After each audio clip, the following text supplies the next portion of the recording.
Termizdagi 1200 yillik sirli qal'a, Qirqiz afsonasi.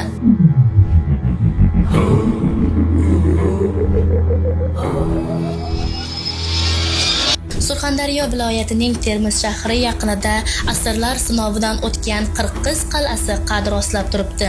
Rivoyatlarga ko'ra, bu yer O'rta Osiyodagi ilk qizlar islom akademiyasi bo'lgan. Qal'a 8-9 asrlarda paxsadan va g'ishtdan qurilgan. Qalin devorlari va ichki hovlisi o'sha davr me'morchiligining noyob namunasi sanaladi. Asrlar davomida yomg'ir, shamol va quyosh ta'siriga qaramay, uning ko'plab qismi hanuz saqlanib qolgan.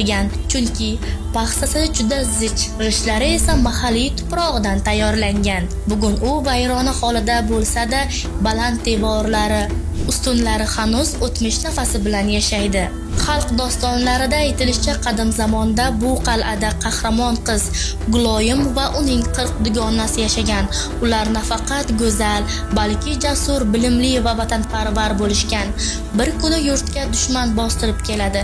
Erkaklar jangda bo'lgan paytda Guloyim dugonalari bilan qal'a devorlari ortida mudofaa boshlaydi. Qizlarning matonati shunchalik kuchli bo'lganki, bosqinchilar bir necha kun ichkariga kira olmaydi.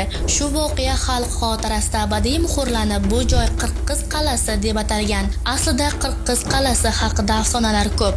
Siz Qirqiz qal'asining afsonasiga ishonasizmi? Kommentariyalarda yozib qoldiring.